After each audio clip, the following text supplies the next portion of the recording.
여러분 혹시 그거 아세요? 딱 하나의, 그것도 정정 공시 하나가 시장 전체를 그야말로 패닉에 빠뜨릴 수 있다는 거예요. 오늘 우리는 한 제약회사의 주가를 뒤흔든 이 사건의 진짜 내막과 그 뒤에서 벌어지고 있는 거대 제약사의 조용한 시간과의 전쟁을 아주 깊숙이 들여다보려고 합니다. 네, 바로 이 질문이 오늘 우리가 풀어야 할 핵심 미스터리입니다. 펩트론과 글로벌 빅파마 일라이릴리 사이에 대체 무슨 일이 벌어지고 있는 걸까요? 그리고 시장의 오해와 진짜 진실은 과연 무엇일까요? 자, 한번 제대로 들어가 볼까요? 모든 논란의 시작은 바로 이 문서 한 장이었습니다. 펩트론이 낸 정정 공시인데요. 핵심은 평가 기간이 최대 24개월이 될 수 있다는 바로 이 문구였습니다. 시장은 이 24개월이라는 숫자에 즉각적으로 반응해버린 거죠. 아, 이거 사업이 지연되는구나. 이런 해석이 순식간에 퍼지면서 주가는 그대로 곤두박질을 쳤습니다. 근데 과연 그게 전부였을까요? 자, 근데 이 사건을 제대로 이해하려면요, 시야를 확 넓혀서 더 큰 그림을 봐야 합니다. 바로 글로벌 제약사 일라이 릴리가 맞닥뜨린 거대한 위기, 이른바 특허졸벽이라는 문제입니다. 이건 모든 블록버스터 신약의 숙명 같은 거죠. 자, 이 숫자 좀 보세요. 100억 달러. 이게 어느 정도냐면요. 릴리의 비만, 당뇨 치료제인 마운자로와 젯바운드의 분기 매출에 가까운 어마어마한 돈입니다. 말 그대로 황금알을 낳는 거위인데 문제는 이 거위의 수명이 정해져 있다는 겁니다. 이 타임라인이 바로 릴리가 처한 냉혹한 현실을 보여줍니다. 경쟁사의 위고비 특허가 2032년에 끝나고요. 릴리의 심장과도 같은 마운자로의 핵심 특허는 2036년에 끝납니다. 시간이 꽤 남은 것 같다고요? 천만에요. 신약 개발에 걸리는 시간을 생각하면 지금 이 순간에도 시계는 정말 빠르게 똑딱이고 있는 겁니다. 그래서 릴리가 꺼내든 카드가 바로 이겁니다. 라이프 사이클 관리, 줄여서 LCM이라고 하죠. 이거 쉽게 말해서 뭐냐면요. 지금 대박난 약의 특허가 끝나기 전에 이걸 살짝 업그레이드해서 예를 들면 일주일에 한 번 맞던 걸 한 달에 한 번만 맞아도 되게 만드는 거예요. 그리고 이걸로 새로운 특허를 딱 받는 거죠. 펩트론과의 계약이 바로 이 전략의 한 가운데에 있는 거고요. 자, 그럼 도대체 분석가들은 어떻게 2026년이라는 이렇게 딱 떨어지는 마감 시한을 계산해냈을까요? 지금부터 그 계산법의 비밀을 한번 파헤쳐 보겠습니다. 방법은 의외로 간단해요.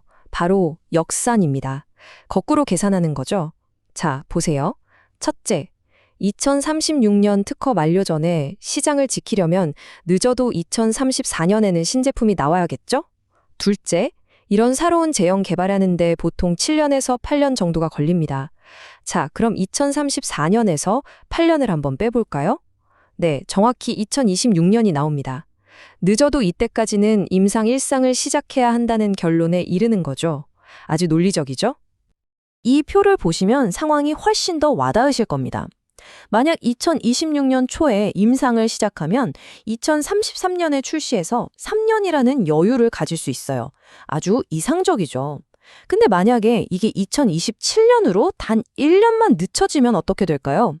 특허 만료까지 남은 시간이 고작 1년이에요. 이건 상업적으로는 거의 재앙 수준인 거죠.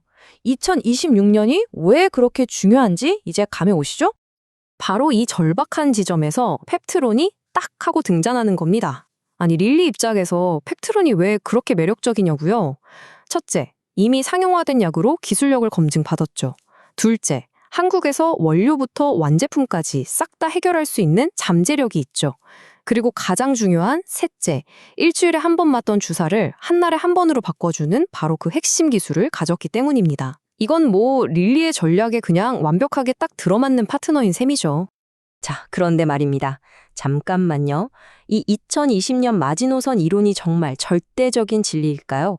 모든 이야기에는 반대편 주장이 있는 법이죠. 지금부터는 이 주장에 대한 아주 강력한 반론을 들어보면서 좀 더 균형 잡힌 시각을 가져보겠습니다. 이거 보세요. 릴리의 파트너가 펩트론 하나가 아니라는 겁니다. 스웨덴의 카무루스라는 회사랑은 이미 엄청난 규모의 라이센스 계약까지 맺었어요. 더 재미있는 건 카무루스는 경쟁사 약물의 장기 지속형을 개발하고 있다는 점이에요. 그러니까 릴리는 펩트론으로는 자기 약을 지피고 동시에 카무루스를 통해서는 경쟁사 약물 시장에도 한 발 걸쳐놓는 뭐랄까 아주 영리한 위험 분산 전략을 쓰고 있는 거죠. 그리고 이 한마디는 2026년 마지노선 이론에 그야말로 찬물을 확 끼얹습니다. 2026년 상반기에 임상시험을 시작하는 건 현실적으로 불가능하다. 아니, 왜 이런 말이 나오는 걸까요? 반론의 핵심 논리는 이렇습니다. 첫째, 릴리랑 펩트론 계약 그거 아직 본 계약이 아니라 그냥 기술 평가 단계잖아요. 둘째, 평가가 아주 성공적으로 끝나도 임상 시험을 준비하는 데만 최소 6개월에서 1년은 걸립니다. 자, 계산해 보면 어떻게 되죠? 빨라야 2026년 말 아니면 2027년 초가 되는 겁니다. 그러니까 2026년 상반기는 물리적으로 말이 안 된다는 거죠. 자, 지금까지 양측의 아주 팽팽한 주장을 다 들어봤습니다. 이제 슬슬 이 복잡하게 얽힌 실타래를 풀고 우리가 맨 처음 던졌던 질문으로 돌아와서 진짜 결론을 한번 내려볼 시간입니다. 우선 주가 폭락의 원인이었던 그 공시의 진실부터 밝혀보죠. 결론부터 딱 말씀드리면요. 그건 지연이 아니라 명확화를 위한 것이었습니다. 공시 내용을 자세히 들여다보면요. 이게 계약 변경이 아니라 추가 기재라고 되어 있어요. 이게 무슨 뜻이냐면 원래 계약서에 있던 최대 24개월까지 평가할 수 있다는 조항을 그냥 거래소에서 투명하게 공개하세요 하니까 그대로 적어낸 것뿐이라는 겁니다.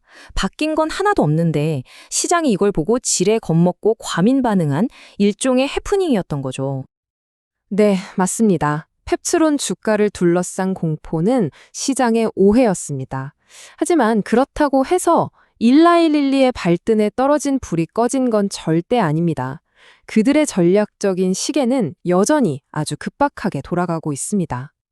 자, 그럼 최종 질문입니다. 릴리의 진짜 마지노선 대체 언제일까요? 여러 반론에도 불구하고 시장 분석가들의 시선은 여전히 한 곳을 향하고 있습니다. 바로 2026년입니다. 아니 도대체 왜일까요? 2026년이 무슨 법적으로 정해진 마감일이라서가 아닙니다. 이건 전략적 마지노선이라는 거죠. 생각해보세요. 경쟁자들은 바짝 쫓아오고 있죠. 신약 개발은 언제나 변수가 생기기 마련이죠.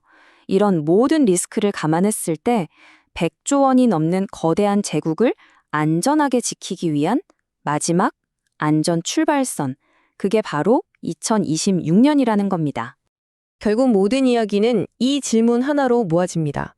일라이 릴리의 거대한 체스판 위에서 과연 팩트로는 없어서는 안 될 퀸과 같은 존재일까요? 아니면 언제든 교체 가능한 여러 폰 중 하나일 뿐일까요? 앞으로의 모든 것은 바로 그 답에 달려 있을 겁니다.